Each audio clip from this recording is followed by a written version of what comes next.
Seorang konglomerat ditolak semua orang, hingga putri petugas kebersihan. Melakukan hal yang tak terbayangkan. Ada sesuatu yang lebih buruk dari kehilangan kekuasaan, yaitu kehilangan martabat di hadapan mereka yang dulu bersumpah.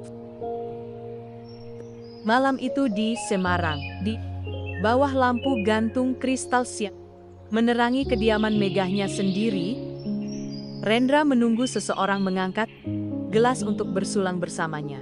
Tidak ada yang melakukannya. Ruang utama sesak. Para pengusaha berpengaruh, politisi yang berhati-hati, investor internasional. Jas-jas sempurna, parfum mahal. Percakapan penuh strategi. Ketika kursi roda itu melaju perlahan di antara meja-meja, sesuatu yang tak kasat mata terjadi. Pandangan-pandangan beralih ke arah lain, bukan penolakan, melainkan sesuatu yang lebih kejam, ketidakpedulian. Setahun yang lalu, semua orang berlomba-lomba untuk berjabat tangan dengannya. Setahun yang lalu, Rendra adalah pria yang menentukan nasib. Industri-industri besar yang mendanai proyek-proyek, menyelamatkan perusahaan, menciptakan lapangan kerja. Pria yang masuk ke sebuah ruangan dan mengubah suasananya. Setahun yang lalu, ia masih bisa berjalan. Kecelakaan itu hanya berlangsung 1 detik kekacauan di jalan yang basah.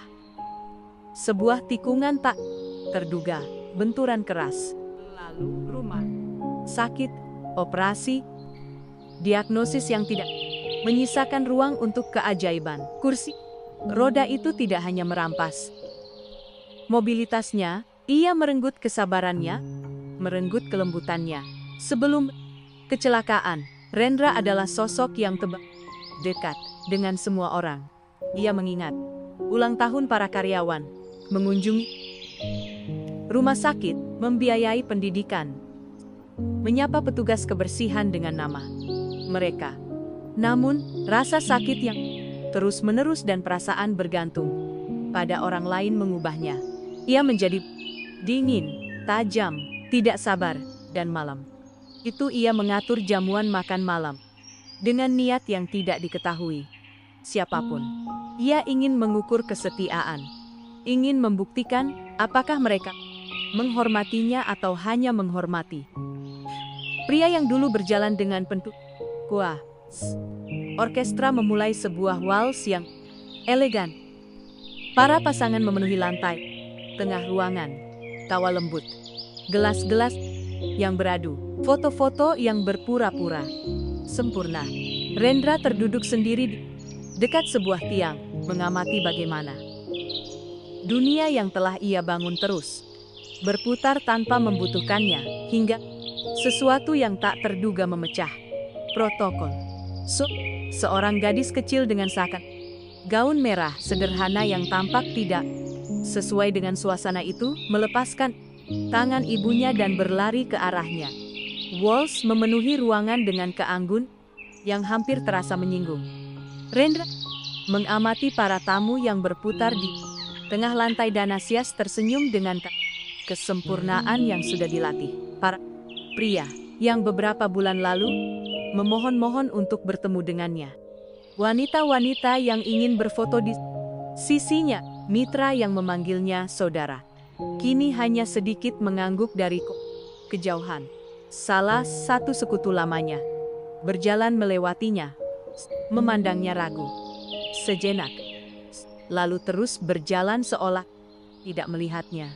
Isyarat kecil itu lebih menyakitkan dari hinaan apapun. Rendra menggenggam erat sandaran tangan kursinya bukan karena lemah, melainkan karena menahan diri. Ia pandai membaca orang. Ia selalu bisa, dan apa yang ia lihat malam itu adalah sebuah kebenaran yang lebih perih dari cedera di punggungnya. Tanpa kehadirannya yang megah, tanpa sosoknya yang berjalan dengan percaya diri, ia tidak lagi menginspirasi rasa hormat, melainkan ketidaknyamanan. Ia mendengar bisikan dari belakang. Kasihan masih muda. Katanya ia tidak lagi menandatangani kontrak secara langsung. Keadaan memang cepat berubah. Itu bukan kata-kata yang kejam, melainkan lebih buruk dari itu. Itu adalah komentar yang berkedok rasa kasihan. Dan rasa kasihan adalah bentuk penghinaan yang paling halus.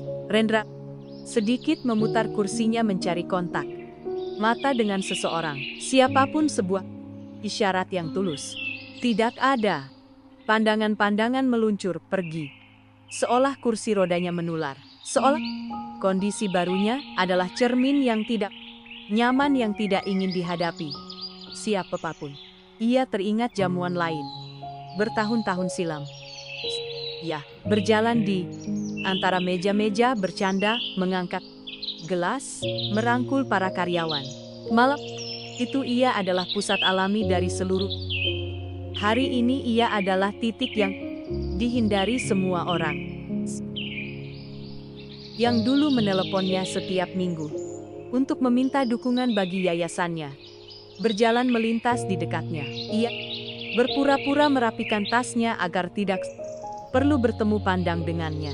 Seorang investor asing yang bergantung pada pendanaannya berbicara dengan bersemangat kepada pengusaha lain, tepat di sebelahnya tanpa mengajaknya bicara. Pesannya jelas, selagi ia kuat, ia berguna. Selagi ia berguna, ia dikagumi. Kini ia hanya pengingat akan kerapuhan. Rendra merasakan sesuatu yang tidak pernah ia rasakan sejak kecil. Rasa malu. Bukan karena duduk di kursi roda, melainkan karena pernah percaya bahwa rasa hormat yang ia terima adalah tanpa syarat. Buis berganti intensitas lebih dinamis, lebih riang, ironis. Karena di tengah kemewahan, cahaya, dan musik yang sempurna, Rendra lebih kesepian dari sebelumnya. Dan tepat di saat itulah, ketika ia memutuskan tidak akan pernah lagi membiarkan dirinya terpajang seperti ini, sebuah sosok merah kecil memecah protokol ruangan. Desir. Percakapan di ruangan itu konstan, elegan, terkendali, hingga tiba-tiba. Tidak lagi demikian. Gadis berpakaian merah itu tidak berjalan, ia berlari. Ia tidak mengerti protokol atau hierarki. Tidak mengerti apa arti keheningan aneh yang mengelilingi pria di kursi roda. Itu. Ia hanya tahu satu hal sederhana. Ia melihatnya sendirian dan itu terasa tidak adil baginya. Pak. Dengan kealamian yang memecah udara. Semua percakapan membeku. Orkestra ragu, sedetik, namun terus bermain.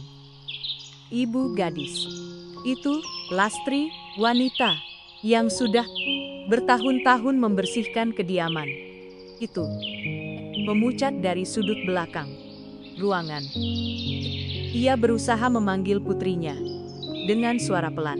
Terlambat, si Cicil sudah berdiri di hadapannya. Rendra mengangkat pandangannya perlahan. Ia tidak terbiasa ada orang yang mendekat. Gadis itu tidak melihat kursi roda, tidak melihat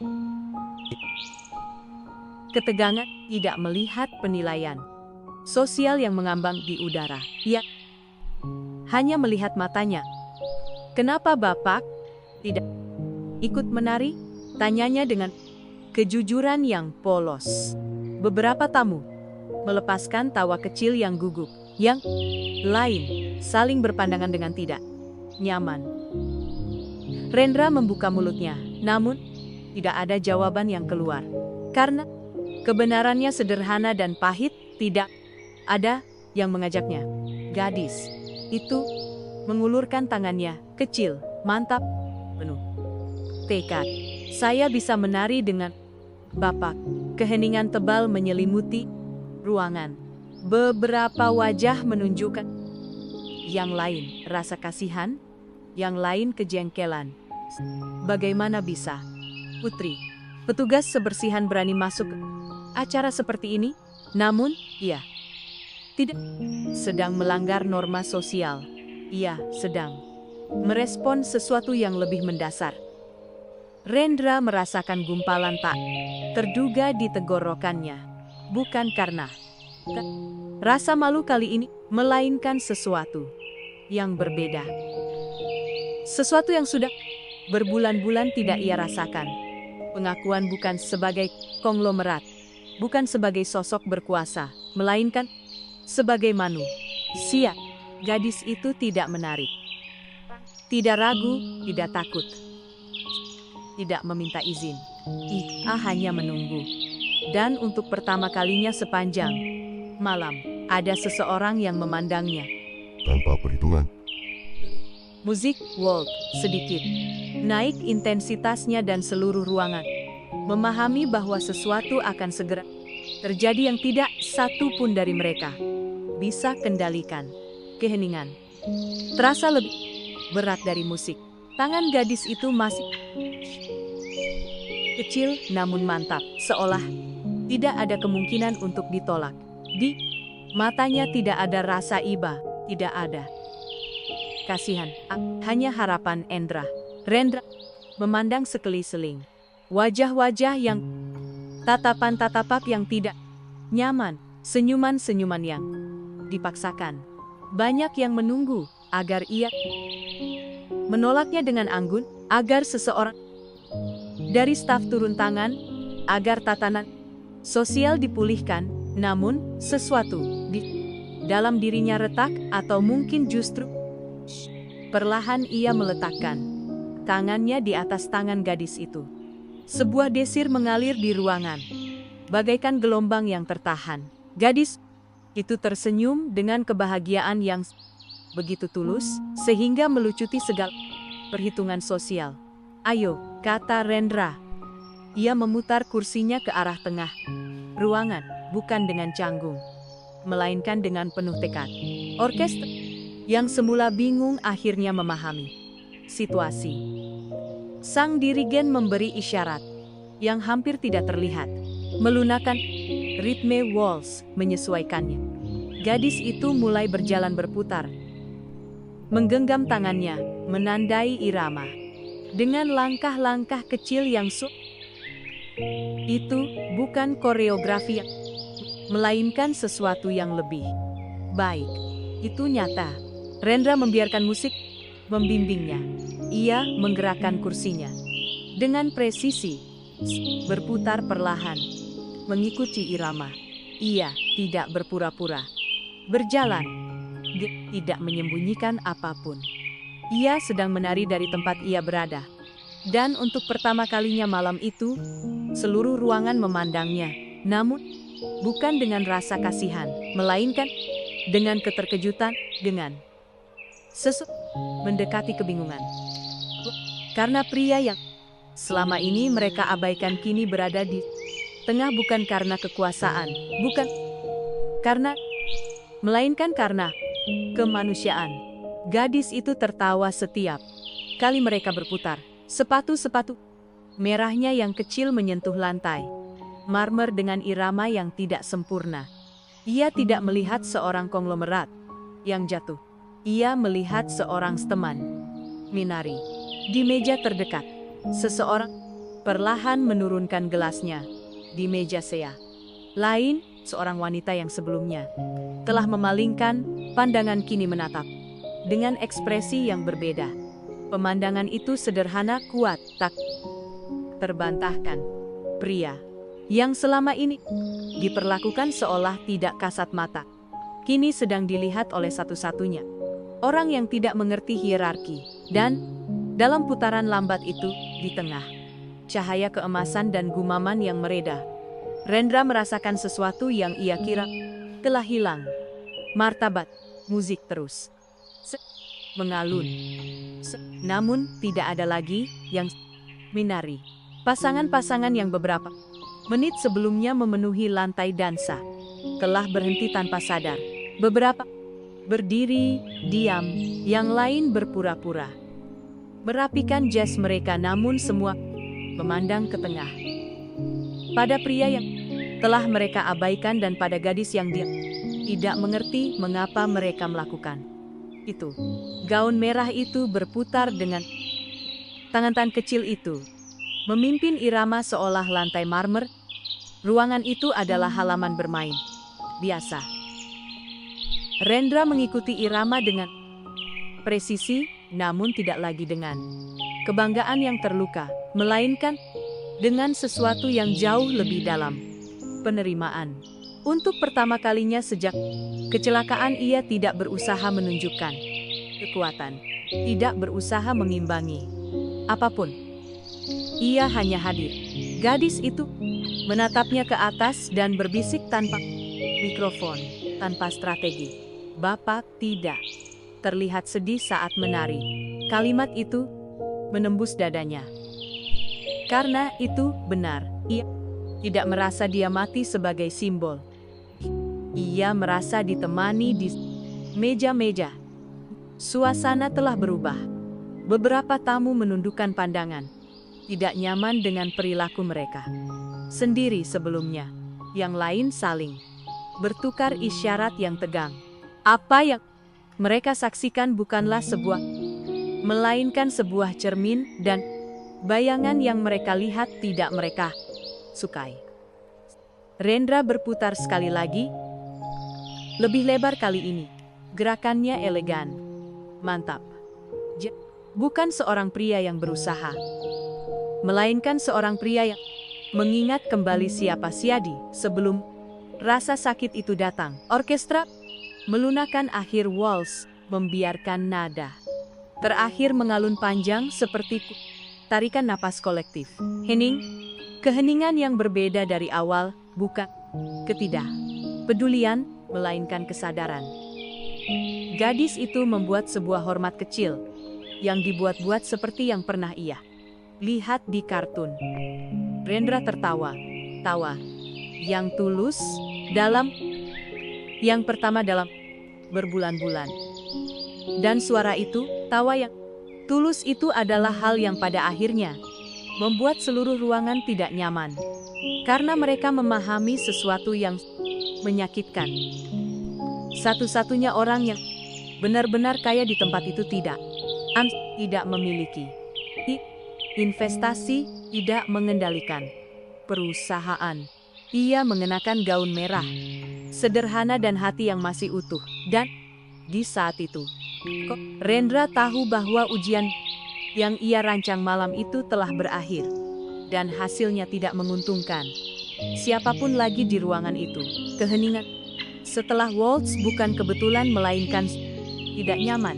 Gadis masih menggenggam tangannya ketika Rendra melakukan sesuatu yang tidak diantisipasi siapapun. Ia meminta mikrofon. Seorang asisten ragu sedetik sebelum menyerahkannya. Ia tidak tahu versi konglomerat mana yang akan berbicara. Yang tajam, pria yang terluka. Rendra megang mikrofon tanpa tergesa. Ia memandang seluruh meja demi meja, wajah demi wajah. Tidak ada yang memalingkan pandangan. Kali ini, terima kasih telah hadir. Ia memulai dengan suara yang kosa, tegas, formal, tepat, penuh nuansa bisnis. Beberapa tamu menghela napas lega. Mereka mengira momen yang tidak nyaman itu telah berakhir. Mereka keliru. Rendra sedikit menurunkan mikrofon. Saya mengatur makan malam ini untuk merayakan investasi-investasi baru. Namun sejatinya ini adalah sebuah ujian. Sebuah desir yang hampir tidak terdengar mengalir di ruangan. Saya ingin tahu siapa yang hadir di sini untuk saya, dan siapa yang hadir untuk apa yang saya wakili ketika saya masih bisa berjalan. Tidak ada yang bergerak, namun banyak yang memahami bahwa mereka sedang ditunjuk tanpa nama. Rendra menarik napas dalam. Tidak ada kemarahan dalam suaranya. Ada kejernihan. Setahun yang lalu saya kehilangan mobilitas dan bersama saya menemukan sesuatu yang lebih menyakitkan dari diagnosis apapun. Saya kehilangan kekaguman banyak orang. Kalimat itu jatuh berat. Malam ini saya berjalan di antara kalian. Tidak ada yang mengajak saya bersulang. Tidak ada yang mengajak saya menari, bahkan ada yang tidak sanggup menahan pandangan saya. Gelas-gelas mulai perlahan diturunkan ke meja. Gadis yang masih berdiri di sisinya tidak sepenuhnya memahami besarnya momen itu. Dan satu-satunya orang yang tidak takut untuk mendekat adalah seseorang yang tidak mengerti kekuasaan, tidak mengerti status, tidak mengerti. Ia mengalihkan pandangan ke ruangan. Ia tidak melihat pria yang hancur. Ia melihat pria yang kesepian. Hening mutlak ini memberitahu saya sesuatu yang sangat jelas. Kekayaan saya telah menciptakan rasa hormat. Namun belum tentu kemanusiaan. Kata-kata itu tidak agresif, melainkan definitif. Malam ini, saya menemukan siapa sekutu-sekutu sejati saya. Ia tidak menunjuk siapapun. Ia tidak perlu melakukan itu. Karena penilaian itu sudah ada di hati nurani setiap tamu. Rendra meletakkan mikrofon di atas meja utama dan seluruh ruangan memahami bahwa malam itu baru saja berubah menjadi sesuatu yang tidak akan bisa dihapus oleh siapapun dari mereka. Namun apa yang belum mereka ketahui adalah bahwa keputusan yang paling mengejutkan akan segera diumumkan. Keheningan tidak pecah, karena tidak ada yang tahu bagaimana melakukannya. Rendra kembali mikrofon.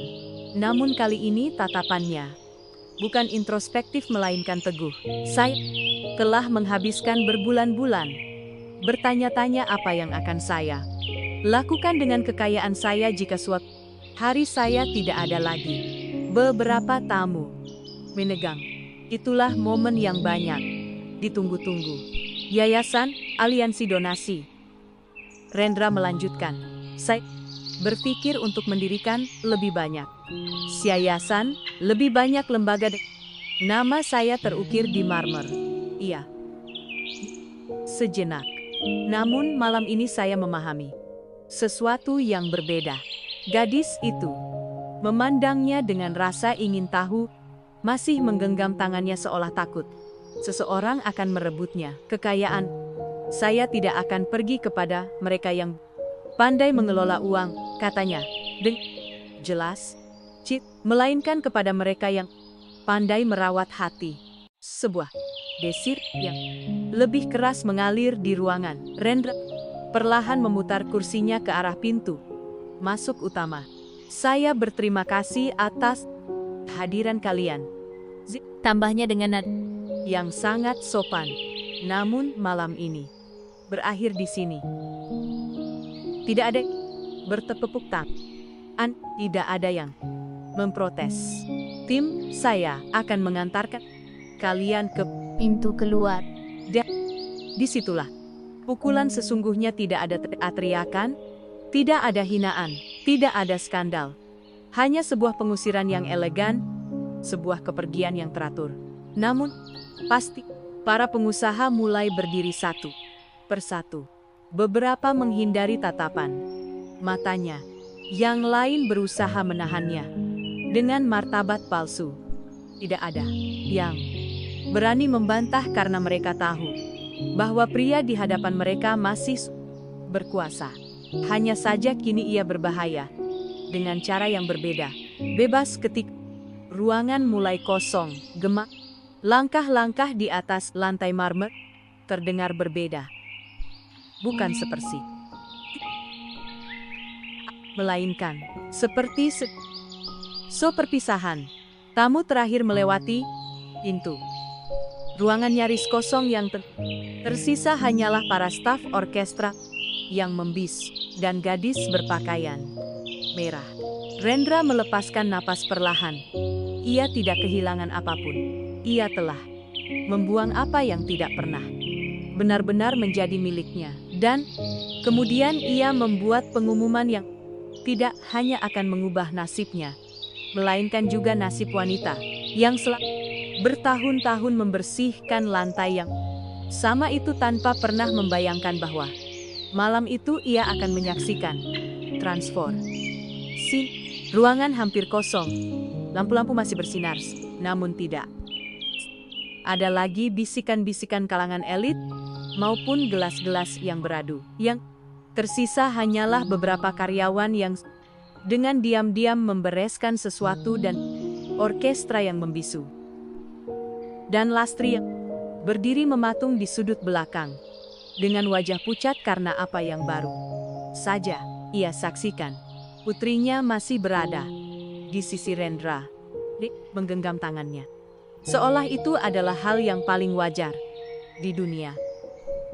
Rendra kembali mengambil mikrofon, namun kali ini suaranya bukan melainkan intim. Lastri, bisakah Anda mendekat, tolong? Wanita itu ragu, memandang sekeliling dengan tidak yakin, mengelap tangannya di celemek seolah ia masih sedang bekerja. Meskipun malam itu ia tidak datang untuk membersihkan. Ia berjalan ke tengah ruangan dengan langkah-langkah pendek yang gugup. Pak, saya minta maaf kalau putri saya. Rendra memotong dengan lembut. Tidak perlu meminta maaf. Ia berbalik ke seluruh karyawan yang masih mengamati dari kejauhan. Rumah ini telah dipenuhi orang-orang penting selama bertahun-tahun. Namun hari ini saya memahami bahwa kebesaran sejati tidak selalu duduk di meja utama. Lastri menundukkan pandangannya dengan tidak nyaman. Saya telah memutuskan sesuatu. Lanjut. Kediaman ini tidak akan lagi menjadi sekadar simbol kekuasaan. Ia akan menjadi rumah yang terbuka. Beberapa karyawan saling bertukar pandang dengan terkejut. Saya akan membuat program tetap di sini. Pendidikan seni, musik untuk anak-anak. Untuk anak-anak yang tidak memiliki akses ke apa yang banyak orang di sini anggap sudah semestinya. Gadis itu membuka matanya lebar-lebar dengan antusias, meski ia tidak sepenuhnya memahami maknanya. Rendra memandangnya sung. Anak-anak yang tidak pernah kehilangan kemampuan untuk melihat orang lain sebagai manusia. Lastri mulai sedikit gemetar. Pak, itu terlalu berlebihan bukan? Tidak, jawabnya dengan ketegasan yang tenang. Yang berlebihan adalah memberikan miliaran rupiah kepada orang-orang yang tidak pernah bisa memandang. Ia berhenti sejenak. Udara terasa berbeda kini, lebih ringan dan saya membutuhkan seseorang yang memimpin tempat ini dengan hati yang tepat. Lastri perlahan mengangkat pandangannya. Anda mengenal rumah ini lebih baik dari siapapun, kata Rendra. Setiap sudutnya, setiap ceritanya, setiap karyawannya. Hening. Saya ingin Anda menjadi bagian dari ini, bukan sebagai karyawan, melainkan sebagai mitra. Kata itu tergantung di udara. Mitra bukan penghargaan simbolis, melainkan pengakuan yang nyata mata. Lastri dipenuhi air mata yang tertahan. Kirana menggenggam tangan Rendra lebih erat dan di saat itulah menjadi jelas bahwa pria yang telah diabaikan oleh kalangan elit baru saja mengambil keputusan kuat dalam hidupnya. Namun, masih ada sesuatu yang kurang. Bukan investasi, bukan programnya, melainkan transformasi pribadi yang akan secara definitif menyegel kisah barunya. Ketika ruangan akhirnya benar-benar kosong dan gemaah langkah para tamu munafik itu telah sepenuhnya menghilang, Rendra meminta untuk ditinggal sendirian. Lastri masih kebingungan, namun bahagia. Dan para staf menyelesaikan pekerjaan mereka dengan diam yang penuh hormat. Lampu-lampu dibiarkan redup. Musik telah berhenti. Hanya suara air Mancur taman yang terdengar sayup-sayup menemani keheningan kediaman itu. Rendra tetap berada di tengah ruangan.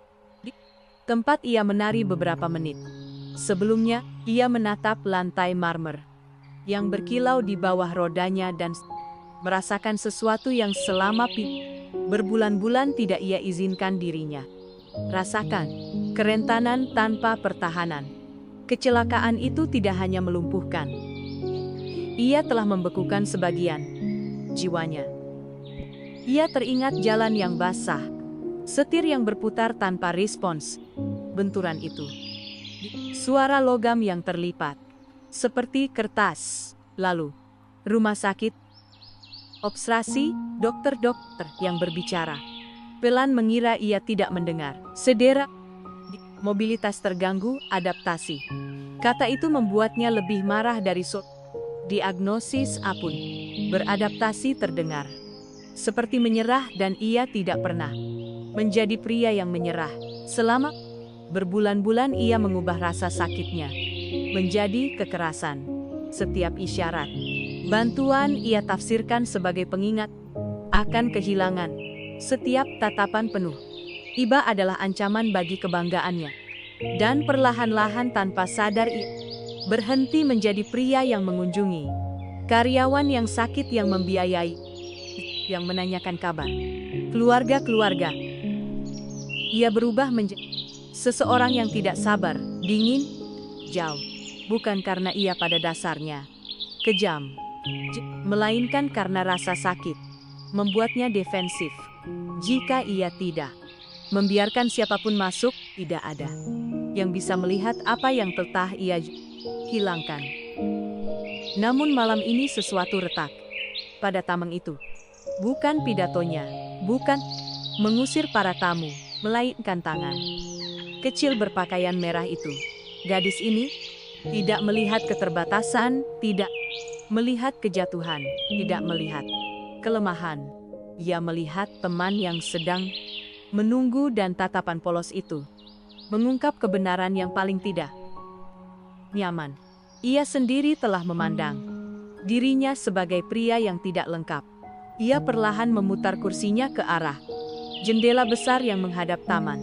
Di luar, Semarang tertidur di bawah cahaya-cahaya yang jauh. Ia teringat ketika sebelum kecelakaan ia berjalan melewati ruangan yang sama itu dengan keyakinan yang alami. Ia tidak perlu membuktikan apapun. Kepemimpinannya datang dari kehadirannya yang autentik. Pada titik mana ia memutuskan bahwa nilainya ada di kakinya dan bukan di karakternya. Pada titik mana ia mengacaukan kemandirian dengan pengasingan diri. Ia mengusap wajahnya, kelelahan. Ia tidak menangis, namun sesuatu di dalam dirinya sedang terbongkar kepingan demi kepingan. Selama berbulan-bulan, ia menyalahkan dunia karena mengubah cara mereka memperlakukannya. Namun, malam ini, ia memahami sesuatu yang lebih kompleks. Ia pun mengubah cara ia mengizinkan dirinya diperlakukan. Ia menutup diri menjadi tidak terjangkau. Pria yang ramah itu bersembunyi di balik pengusaha yang keheningan ruangan itu kini tidak lagi tidak nyaman. Ia jujur. Dan dalam kejujuran itu, ia mengambil sebuah keputusan yang tidak bergantung pada bisnis maupun investasi. Ia tidak bisa mendapatkan kembali mobilitasnya. Namun, ia bisa mendapatkan kembali kemanusiaannya. Ia tidak membutuhkan kalangan elit untuk kembali mengaguminya. Menghormati dirinya sendiri. Ia memikirkan Lastri dalam tahun-tahun. Ketika ia bekerja dengan tenang di rumah. Selalu efisien. Terlihat oleh banyak tamu yang bahkan tidak tahu namanya. Ia memikirkan martabat yang diam-diam ia tunjukkan dalam membesarkan putrinya.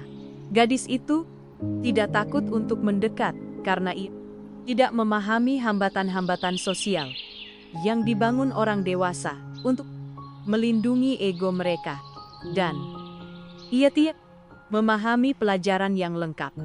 Kekuasaan tidak hilang ketika tubuh gagal. Ia hilang ketika hati mengeras. Dan hatinya telah mengeras terlalu lama. Rendra menarik napas dalam dan memutar kursinya ke arah pintu keluar ruangan. Ia tidak merasakan euforia, tidak Merasa Kemenangan. ia merasakan kejernihan. Kejatuhan itu bukan kecelakaan di jalan. Kejatuhan sesungguhnya adalah ketika ia membiarkan rasa dendam mengubahnya menjadi seseorang yang tidak bisa dikenali. Namun, malam ini menandai sesuatu yang berbeda. Ini bukan kembalinya sang konglomerat. Ini adalah kembalinya sang manusia. Pagi berikutnya tidak hening. Untuk pertama kalinya dalam bertahun-tahun, kediaman Rendra tidak terbangun dengan rapat-rapat para investor maupun panggilan telepon internasional. Ia terbangun dengan denah-denah yang dibentangkan di atas meja makan utama, para arsitek yang dipanggil secara mendesak, dan sebuah instruksi yang jelas. Saya ingin ruang-ruang yang terbuka cahaya, aula-aula tempat anak-anak bisa berlarian. Para arsitek saling berpandangan dengan bingung. Untuk acara-acara korporat, tanya salah satu kepala. Untuk lokakarya, Susik, membaca, seni, saya ingin rumah ini berhenti tersihat seperti sesuatu yang tidak boleh disentuh. Ia tidak sedang berimprovisasi. Ia telah menghabiskan dini hari meninjau angka-angka, struktur, hukum. Keputusan bukan impulsif, melainkan strategis. Namun kali ini bukan untuk melipat gandakan modal, melainkan untuk mendistribusikannya dengan makna. Lastri tiba pagi itu dengan mengira ia akan melanjutkan pekerjaan rutinnya. Ia tahu bahwa dunianya juga akan segera berputar.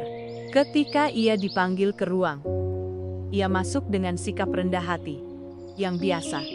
Pak, apakah Bapak butuh sesuatu? Rendra memandangnya berbeda.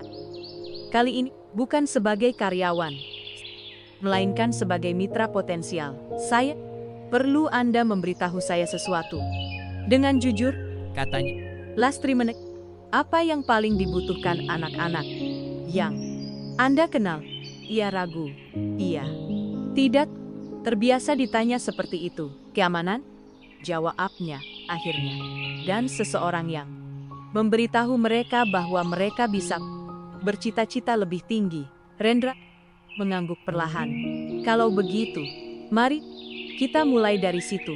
Selama minggu-minggu berikutnya, kediaman berubah ritme. Di tempat yang sebelumnya, terdapat ruang eksklusif untuk makan malam pribadi. Kini berdiri rak-rak.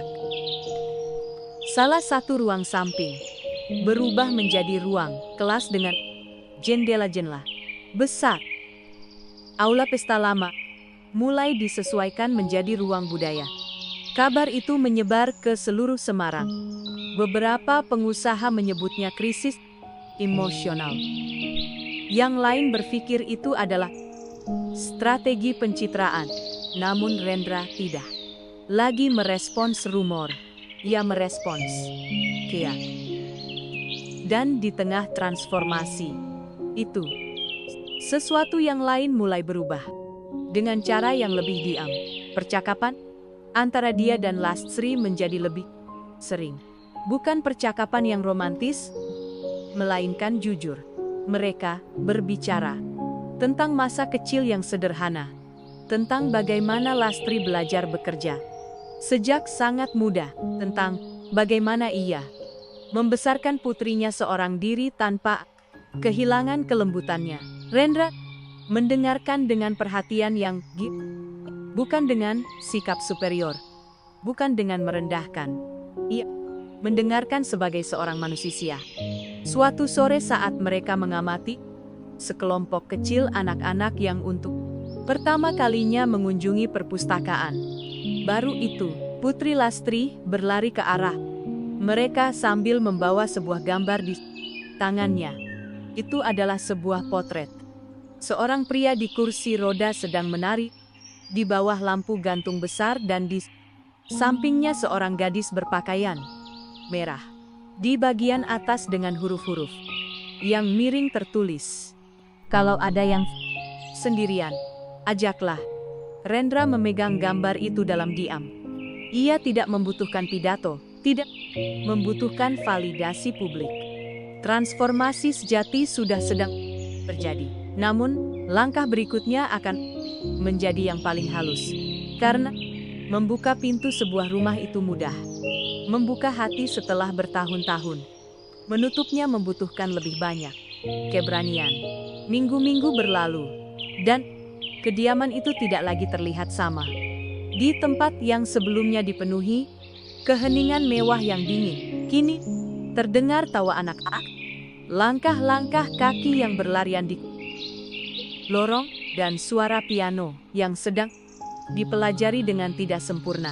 Rendra mengamati semuanya dari jendela besar ruang kerjanya, bukan sebagai pemilik sebuah kerajaan, melainkan sebagai saksi dari sebuah transformasi yang telah dimulai di dalam dirinya sebelum menyentuh dinding-dinding rumahnya. Namun perubahan yang paling dalam bukan terletak pada ruangan-ruangan yang telah direnovasi, melainkan pada percakapan-percakapan yang mulai mengisi ruang-ruang antara dia dan Lastri. Pada awalnya, mereka hanya berbicara tentang logistik, jadwal, program pendidikan, keamanan, anggaran. Lastri memiliki kemampuan alami untuk berorganisasi, untuk mengantisipasi kebutuhan yang tidak diperhatikan orang lain. Ia bukan seorang pengusaha, namun ia memiliki sesuatu yang tidak bisa dibeli dengan uang. Intuisi manusiawi. Ia tahu ketika seorang anak sedang bersedih, meskipun tersenyum. Ia tahu ketika seorang ibu membutuhkan dukungan meskipun tidak memintanya. Rendra mulai menyadari bahwa keputusan-keputusannya yang paling tepat dalam proyek baru itu adalah keputusan-keputusan yang terlebih dahulu mendengarkan pendapat Lastri. Suatu sore yang hujan, saat anak-anak mengikuti loka karya melukis, mereka tinggal berbincang di dapur. Bukan di ruang kerja formal, bukan di ruang utama, melainkan di dapur sederhana di rumah itu. Lastri menyeduh kopi sementara ia mengamati uap yang naik perlahan di antara mereka. Suasananya tidak tegang, melainkan hangat. Dulu Bapak tidak banyak bicara, katanya dengan senyum tipis. Rendra melepaskan tawa kecil. Dulu saya juga tidak banyak mendengarkan. Kalimat itu mengambang di antara keduanya seperti sebuah pengakuan yang ringan namun jujur. Lastri memandangnya dengan campuran rasa hormat dan sesuatu yang lebih sulit untuk diberi nama. Bukan ibah, tidak pernah ibah. Itu adalah pengakuan. Pria di hadapannya bukan lagi konglomerat yang tidak terjangkau, yang menimbulkan keheningan. Ia adalah seseorang yang telah melewati rasa sakit dan sedang membangun kembali dirinya. Kepingan demi kepingan dalam hari-hari. Berikutnya, mereka mulai berbagi cerita-cerita pribadi. Rendra bercerita tentang masa kecilnya dalam keluarga. Bekerja keras tentang bagaimana ayahnya mengajarinya bahwa uang adalah alat, bukan identitas. Ia mengakui bahwa setelah kecelakaan ia melupakan pelajaran itu, terobsesi dengan apa yang telah ia hilangkan dan berhenti menghargai apa yang masih ia miliki. Lastri mendengarkan tanpa menyela dengan perhatian yang tidak menghakimi maupun mengoreksi. Ia pun bercerita tentang malam-malam panjang membersihkan kantor-kantor ketika putrinya masih kecil. Tentang rasa malu yang lebih dari sekali ia rasakan ketika melihat beberapa tamu menghindari tatapan matanya tentang bagaimana ia belajar berjalan dengan martabat, meskipun tidak ada yang mengakuinya. Rendra merasakan sebuah deneyutan di dalam ketika mendengar itu. Ia teringat betapa seringnya ia melintas di sampingnya, tanpa benar-benar berhenti untuk berbincang. Bukan kejam, namun jauh, dan jarak pun bisa menjadi sebuah bentuk ketidak. Suatu hari saat mereka mengawasi sebuah kelas musik, Putri Lastri mendekat dan mengambil tangan keduanya sekaligus. Seolah itu adalah isyarat yang paling wajar di dunia. Ketiganya terhubung selama 1 detik yang sederhana dan sunyi. Itu bukan momen yang dramatis, namun memiliki bobot yang tidak terduga. Rendra merasakan sesuatu yang tidak ia alami sejak sebelum kecelakaan. Rasa memiliki malam itu. Ketika rumah kembali sunyi, Rendra merenung di kamarnya. Ia tidak jatuh cinta dalam artian yang impulsif. Apa yang tumbuh itu lebih lambat dan lebih dalam. Itu adalah rasa hormat yang berubah menjadi kekaguman. Itu adalah rasa syukur yang bertransformasi menjadi kasih sayang. Itu adalah perasaan bahwa bersama Lastri ia tidak perlu menunjukkan kekuatan maupun menyembunyikan kerapuhan. Beberapa hari kemudian saat mereka berjalan-jalan, ia menggelinding perlahan di sisinya. Melewati taman di kala senja, Rendra berhenti. Lastri memulai dengan kejujuran yang tidak ia siapkan. Selama ini saya mengira bahwa kehilangan mobilitas membuat saya kurang berharga sebagai manusia. Namun kini saya memahami bahwa yang membuat saya merasa kecil adalah rasa takut untuk bergantung pada orang lain. Ia tidak langsung menjawab, hanya mendekat sedikit lebih dekat. Bergantung bukan kelemahan, katanya dengan lembut. Itu adalah kemanusiaan. Tidak ada deklarasi yang megah, tidak ada janji-janji yang langsung diucapkan. Hanya sebuah tatapan yang bertahan. Jujur, di mana keduanya memahami bahwa sesuatu yang baru sedang mereka jalani bukan dari rasa belas kasihan, bukan dari perbedaan status sosial, melainkan dari rasa hormat yang timbal balik. Dan untuk pertama kalinya dalam waktu yang Rendra tidak takut dengan apa yang ia rasakan, karena ia memahami bahwa kekuasaan sejati bukan mengendalikan, melainkan membiarkan seseorang mendekat tanpa rasa takut. Semarang tidak butuh waktu lama untuk memperhatikan perubahan itu. Kediaman Rendra yang selama bertahun-tahun menjadi simbol eksklusivitas dan pertemuan tertutup, kini muncul di berita-berita lokal. Karena sesuatu yang berbeda, Loka Karya, gratis, program pendidikan, konser anak-anak yang terbuka untuk masyarakat umum. Beberapa media menyebutnya reinvensi strategis. Yang lain mengiratkan bahwa sang konglomerat berusaha memulihkan citranya pasca kecelakaan. Yang tidak dipahami siapapun adalah bahwa transformasi ini bukan pemasaran melainkan keyakinan. Suatu pagi, tim komunikasinya melaporkan bahwa beberapa pengusaha meminta untuk bertemu dengannya. Mereka ingin terhubung kembali, mengevaluasi aliansi baru, menjajaki peluang sosial bersama. Rendra mendengarkan tanpa terkejut. Kekuasaan menarik selama menghasilkan manfaat. Namun kali ini ia memiliki kendali emosional atas situasi itu. Adakah sebuah konferensi? Katanya. Dengan di sini di rumah ini bukan acara gala. Tidak ada minuman mewah maupun karpet merah. Itu akan diadakan di aula utama lama yang kini telah berubah menjadi ruang budaya. Kursi-kursi sederhana, pencahayaan yang hangat, anak-anak yang berlatih musik di sudut ruangan. Jika ada yang ingin menemuinya, mereka akan melihatnya dalam realitasnya yang baru. Hari itu tiba, para pengusaha wartawan, dan tokoh-tokoh publik mulai memenuhi ruangan kali ini. Tanpa kemewahan yang biasa, beberapa mengamati dengan rasa ingin tahu yang tersamar pada mural-mural yang dilukis oleh anak-anak di dinding yang sebelumnya memajang karya-karya seni senilai miliaran rupiah. Perbedaannya sangat jelas. Rendra masuk tanpa pengumuman yang megah. Kursi roda itu melaju dengan wajar. Ia tidak lagi berusaha menyembunyikannya maupun menjadikannya simbol tragedi. Itu adalah bagian dari dirinya dan ia adalah lebih dari itu. Ia mengambil mikrofon tanpa dramatisasi.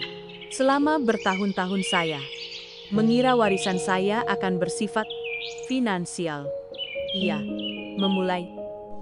Saya mengira gedung-gedung dan kontrak-kontrak yang akan berbicara atas nama saya ketika saya tidak ada lagi. Ruangan mendengarkan dengan seksama, namun kecelakaan itu memaksa saya menghadapi sesuatu yang tidak pernah saya pertanyakan. Siapakah saya ketika kekuasaan yang terlihat itu lenyap? Beberapa pengusaha saling bertukar pandang dengan tidak nyaman. Saya menemukan bahwa kekayaan sejati tidak diukur dari saham maupun properti, melainkan dari dampak manusiawi. Ia mengarahkan tangannya dengan lembut ke arah belakang ruangan di mana beberapa anak sedang berlatih sebuah lagu. Rumah ini kini milik sesuatu yang lebih besar dari nama saya. Seorang wartawan mengangkat tangan. Apakah ini berarti Bapak akan berhenti berinvestasi dalam proyek-proyek industri besar? Rendra tersenyum tipis. Saya akan berinvestasi dalam proyek yang paling berkelanjutan yang ada. Manusia desit yang tak terelakkan pun terjadi. Namun, masih ada pengumuman yang akan mengubah segalanya. Rendra menarik napas dalam. Saya telah memutuskan untuk merestrukturisasi kekayaan saya. Sebagian besar akan dialokasikan secara permanen untuk pusat ini, bukan sebagai yayasan tradisional, melainkan sebagai model yang bisa direplikasi di kota-kota lain. Kamera-kamera menyesuaikan fokusnya dan ia melanjutkan. Saya ingin secara resmi memperkenalkan orang yang akan memimpin proyek ini bersama saya.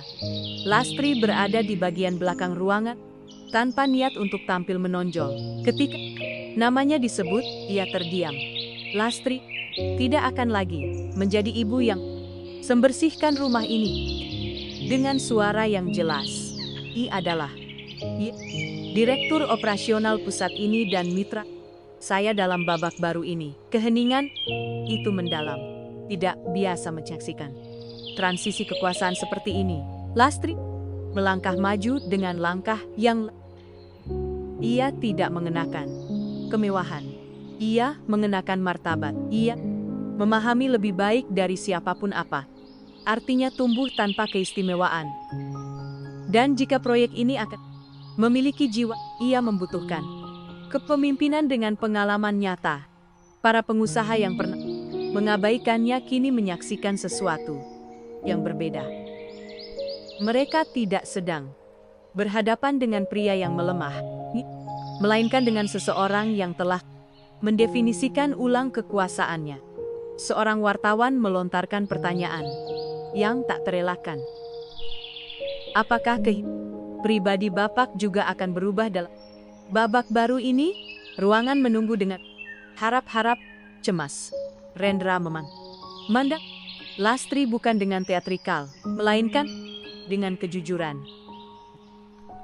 Kehidupan pribadi selalu berubah ketika seseorang memutuskan untuk hidup dengan keaslian. Itu bukan deklarasi romantis yang langsung, namun sudah cukup, karena semua orang memahami bahwa apa yang sedang terjadi bukan amal, melainkan sebuah pilihan. Ketika konferensi berakhir, tidak ada tepuk tangan yang berlebihan, melainkan rasa hormat. Sebuah rasa hormat yang berbeda dari yang dulu ia diterima. Bukan rasa takut, bukan kepentingan finansial, melainkan pengakuan. Dan untuk pertama kalinya, sejak kecelakaan, Rendra merasa bahwa warisan yang sedang ia bangun tidak bergantung pada mobilitasnya maupun statusnya, melainkan pada kemampuannya untuk melihat orang lain. Dan kemampuan itu telah kembali. Setelah konferensi itu, rumah tidak lagi menjadi monumen. Ia berubah menjadi rumah yang sesungguhnya. Minggu-minggu berikutnya membawa sesuatu yang tidak terduga. Stabilitas. Tidak ada skandal, tidak ada cesa, tidak ada krisis media. Beberapa pengusaha menjauh yang lain berusaha kembali dengan proposal-proposal yang selaras dengan visi baru itu. Rendra mendengar, menganalisis, dan memutuskan dengan kejernihan yang berbeda. Ia tidak lagi perlu membuat kesan. Ia perlu konsistensi. Namun yang paling berkembang bukan ada di berita-berita, melainkan ada di keheningan-keheningan yang dibagi bersama di penghujung hari. Lastri dan Rendra mulai makan malam bersama beberapa malam setelah anak-anak pulang dan para staf menyelesaikan tugasnya. Itu bukan sesuatu yang direncanakan. Itu hanya terjadi begitu saja. Percakapan-percakapan panjang tentang pendidikan, tentang impian-impian yang tertunda, tentang bagaimana rasa takut mengubah manusia, dan bagaimana cinta bisa melembutkan apa yang telah dikeraskan oleh rasa sakit. Suatu sore saat mereka mengamati anak-anak yang pulang dengan tas-tas penuh buku, Putri Lastri berlari ke arah Rendra. "Tahu tidak apa yang tadi saya bilang ke Bu Guru?" tanyanya dengan semangat. Jawabnya sambil tersenyum, bahwa kalau sudah besar, orang-orang yang merasa kesepian seperti Bapak waktu itu, tidak ada rasa tidak nyaman, tidak ada rasa malu. Rendra mengangguk dengan kelembutan yang tidak lagi ia sembunyikan. "Kalau begitu kamu sudah tumbuh ke arah yang benar." Malam itu, saat taman diterangi cahaya yang lembut dan udara segar semarak menggerakkan dedaunan, Rendra meminta untuk berbicara dengan Lastri berdua saja. Tidak ada protokol, tidak ada saksi, hanya kejujuran. "Sebagian besar hidup saya telah saya habiskan untuk membangun hal-hal yang bisa dilihat. Ia memulai perusahaan, gedung-gedung, angka-angka. Namun, setelah kecelakaan saya menyadari bahwa satu-satunya hal yang benar-benar menopang saya adalah orang-orang yang tinggal di dekat saya." Lastri mendengarkannya dengan tenang. "Dan kamu tidak hanya tinggal, lanjutnya, kamu membantuku mengingat siapa saya sebelum kebanggaan yang terluka itu." Ia menundukkan pandangan sejenak, terharu. "Saya hanya melakukan apa yang akan dilakukan siapapun," katanya lembut. Rendra menggelengkan kepala. Tidak semua orang melihat martabat di tempat orang lain melihat perbedaan. Ada keheningan yang syarat makna. "Saya tidak ingin ini menjadi sebuah isyarat yang impulsif," tambahnya. "Namun saya juga tidak ingin terus hidup seolah merasakan sesuatu adalah sebuah kelemahan." Ia menatap langsung matanya. "Saya ingin kita menjalani ini bersama. Bukan sebagai dermawan dan karyawan. Bukan sebagai konglomerat dan kolaborator, melainkan sebagai teman sejawat."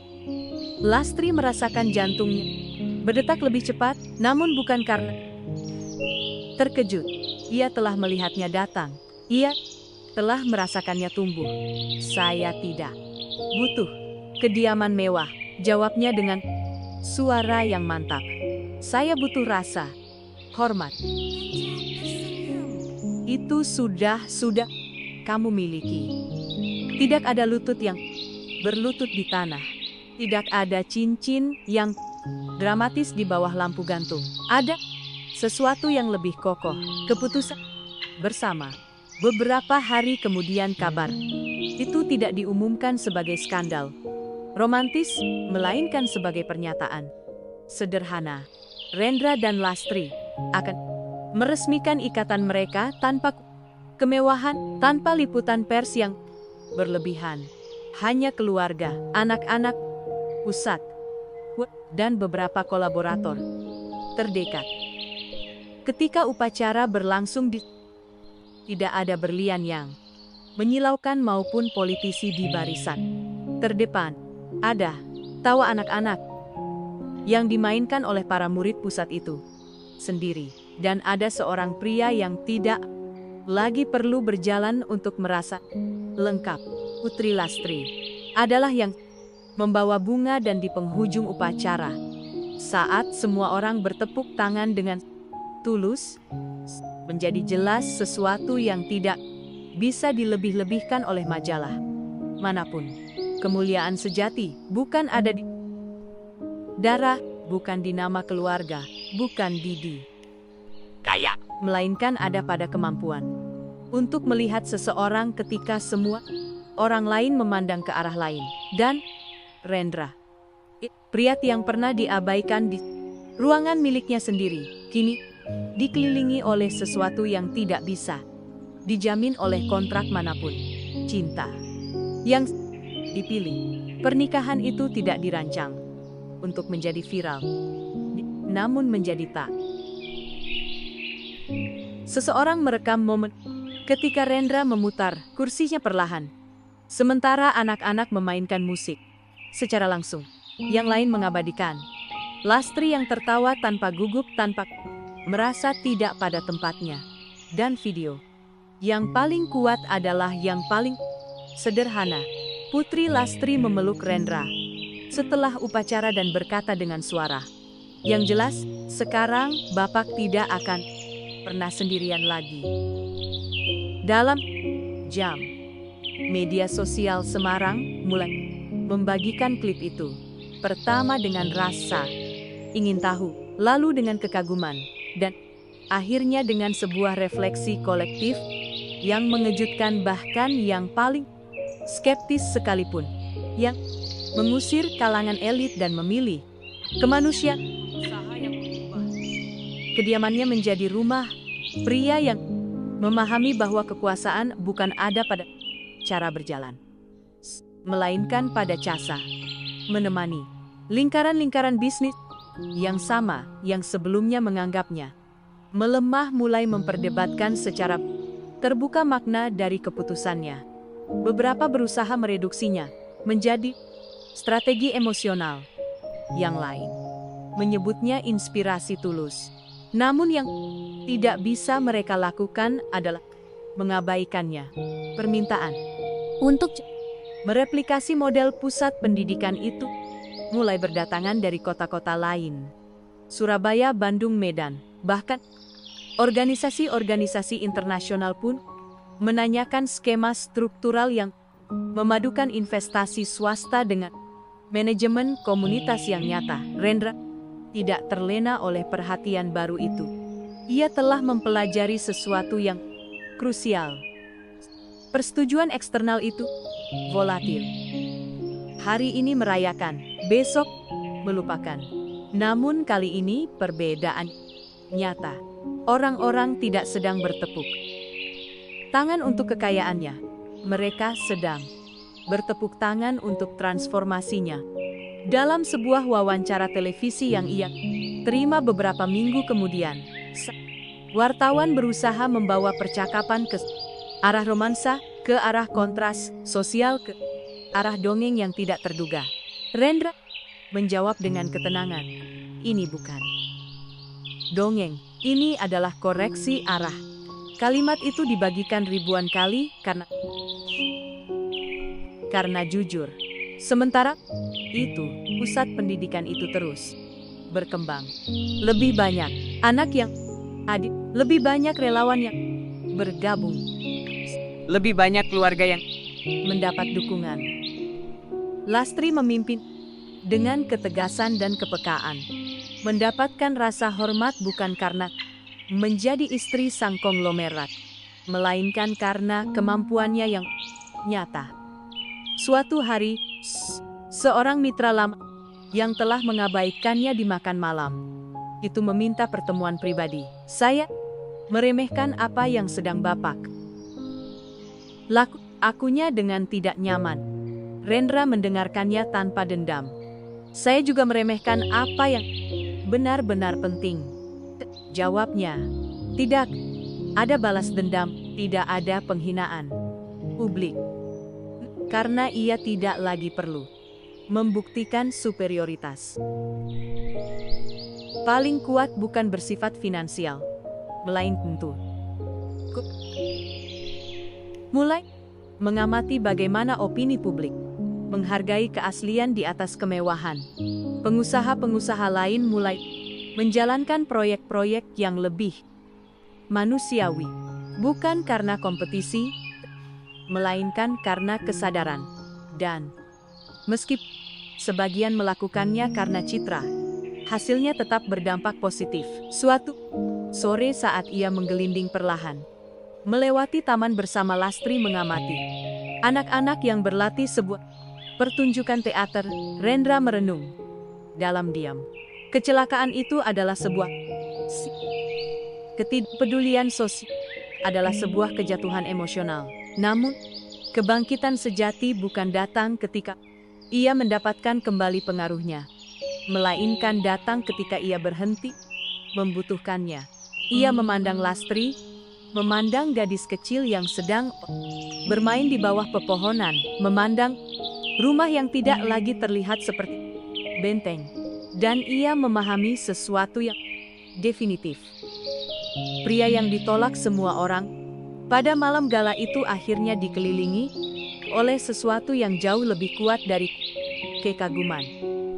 Rasa hormat yang diraih, cinta yang dipilih, dan sebuah warisan yang tidak akan pernah bergantung pada kemampuannya untuk berdiri. Setahun setelah malam di mana tidak ada yang mau bersulang bersamanya, aula yang sama kembali penuh.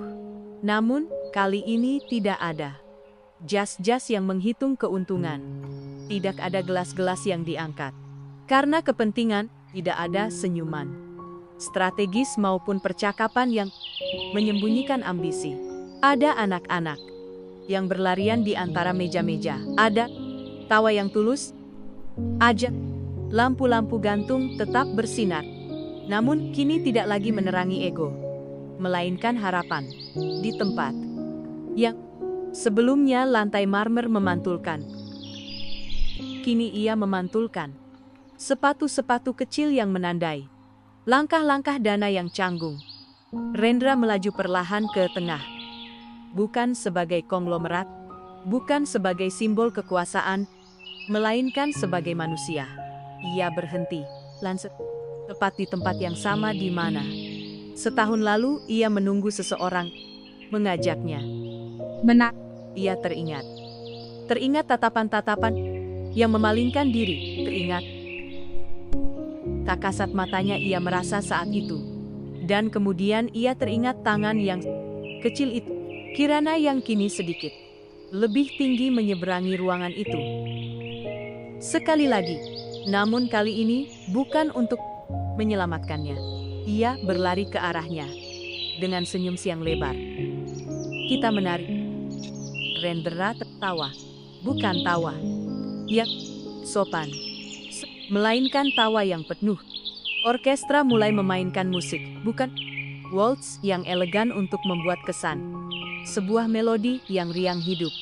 Dan saat ia menggelinding kursinya perlahan, dikelilingi oleh anak-anak yang meniru tariannya tanpa koordinasi yang sempurna, ia memahami sesuatu yang tidak pernah ia pelajari dalam rapat-rapat. Martabat tidak bergantung pada cara kamu berjalan, melainkan pada cara kamu memandang. Malam itu bukan perayaan kekayaannya, melainkan perayaan transformasinya. Pria yang diabaikan oleh kalangan elit telah menemukan sesuatu yang tidak pernah bisa dibeli oleh uang. Teman sejati, rasa hormat yang tulus, cinta yang dipilih. Lastri mendekat dan mengambil tangannya. Dengan wajar, bukan sebagai isyarat simbolis, melainkan sebagai kebiasaan. Dan saat anak-anak bertepuk tangan dan tertawa, Rendra merasakan bahwa kejatuhan yang selama ini begitu mempermalukannya sebenarnya telah menyelamatkannya karena ia memaksanya untuk menemukan siapa yang mau tetap tinggal ketika cahaya itu padam. Sekarang izinkan saya bertanya sesuatu kepadamu. Jika besok kamu kehilangan apa yang memberikan status padamu, siapa yang masih akan duduk di sisimu dan yang lebih penting lagi, akan mendekati seseorang yang memutuskan untuk diabaikan. Kisah ini bukan hanya tentang seseorang konglomerat. Ini tentang kita. Kecil yang mendefinisikan kebesaran kita.